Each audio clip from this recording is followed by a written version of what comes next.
Assalamu alaikum dear viewers and well wishers, welcome back to my YouTube channel EGS English by Shahin sir.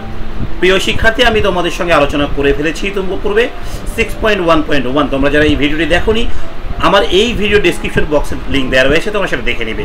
তারই আলোকে কিন্তু আমাদের এবার answer করতে হবে 6.1.2।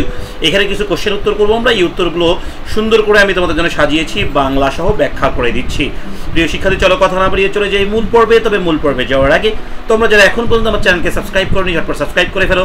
সেই সঙ্গে কমেন্ট সেকশনে লিখো তোমরা কে কোন স্কুল থেকে আমাকে দেখছো এবং তোমার স্কুলের জেলা উপজেলার নাম লিখতে ভুলবে না। প্রিয় শিক্ষার্থী, তোমাদের জন্য অষ্টম ও নবম শ্রেণীর ইংরেজি অনলাইন ব্যাচে ভর্তি চলছে। এই অনলাইন ব্যাচের ক্লাসগুলো হবে জুম অ্যাপে। সহজ হ্যান্ডনোট প্রদান করা হবে, যা থাকবে বাংলা সহ। ভর্তি ও তথ্যের জন্য যোগাযোগ করো 01714137706 হোয়াটসঅ্যাপ নাম্বারে। তোমরা সরাসরি কলও করতে পারো বিস্তারিত তথ্য পাওয়ার জন্য। প্রতি মাসে সামান্য পরিমাণ সম্মানী প্রদান করে তোমরা এই কোর্সটি করতে পারবে, যাতে হয়ে উঠবে তুমি এই কারিকুলামের সেরাদের সেরা। How do you address your head teacher? বলা আছে তুমি তোমার হেড টিচারকে কিভাবে সম্বোধন করো। When you write an application to him or her, যখন তুমি তার কাছে একটা অ্যাপ্লিকেশন লিখো, তাই না? দেখো উত্তরটা কিন্তু তোমরা সবাই জানো, তারপর আমি তোমাদেরকে সুন্দর করে সাজিয়ে দিয়েছি। দেখো, while writing an application to head teacher, যখন আমরা হেড টিচারের কাছে কোনো অ্যাপ্লিকেশন লিখি, we address him or her. এখানে হেড টিচার ছেলে বা মেয়ে উভয়ই হতে পারে। As dear sir or madam, হ্যাঁ, ডিয়ার স্যার বা dear madam. Dear head teacher বলতে পারি, রেসপেক্টেড স্যার আর ম্যাডাম বলতে পারি, ডিয়ার প্রিন্সিপাল বলতে পারি। অর্থাৎ যে সমস্ত স্কুলগুলো স্কুল অ্যান্ড কলেজ রয়েছে সেখানে কিন্তু হেড টিচার থাকে না, প্রিন্সিপাল থাকে। ওকে, তোমরা চাইলে এই জায়গাগুলো তো আবার এই প্রিন্সিপাল লিখতে পারবে, ডিয়ার স্যার আর ম্যাডাম আর ডিয়ার প্রিন্সিপাল, এভাবে লেখা যাবে। বুঝতে পেরেছ?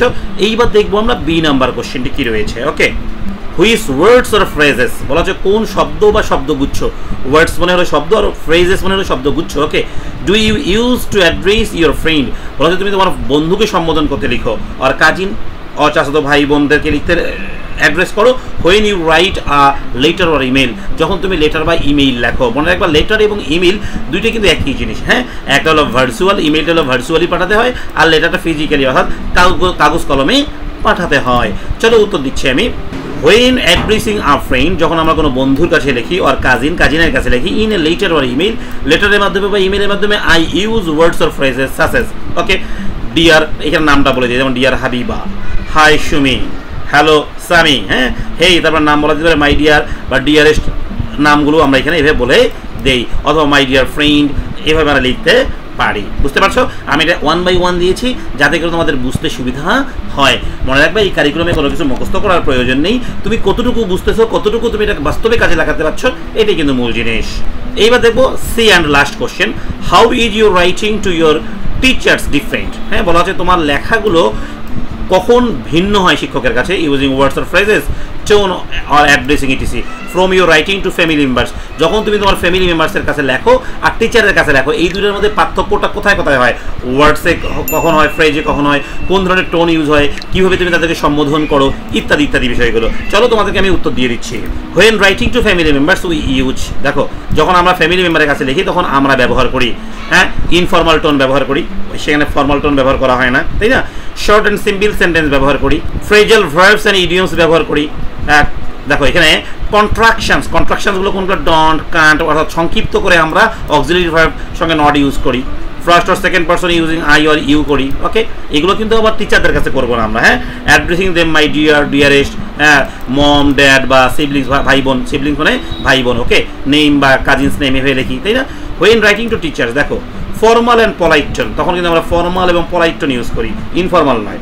লঙ্গার অ্যান্ড ডিটেইল সেন্টেন্সেস, সেখানে কিন্তু আমরা লম্বা সেন্টেন্স ইউজ করি, ডিটেইল সেন্টেন্স ইউজ করি, সেখানে কিন্তু আমরা শর্ট করে কোনো কিছু বলি না, কান্ট, ডন্ট।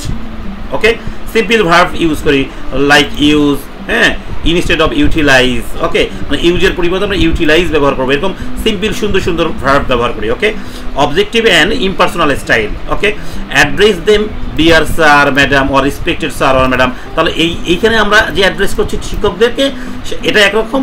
আর দেখো পরিবারের সদস্যদেরকে যখন আমরা অ্যাড্রেস করছি সেটা কিন্তু আরেক রকম, মাই ডিয়ার, ডিয়ারেস্ট ইত্যাদি। বুঝতে পারছো? প্রিয় শিক্ষার্থী, তোমরা যারা আমার এই ভিডিওটি শুরু থেকে শেষ পর্যন্ত দেখলে তোমাদেরকে সবাইকে জানাই অসংখ্য ধন্যবাদ। সেই সঙ্গে আমার পরবর্তী ভিডিও 6.2.1 এর উপর দেখার আমন্ত্রণ জানিয়ে শেষ করছি। সবাই ভালো থাকবে, আল্লাহ হাফেজ।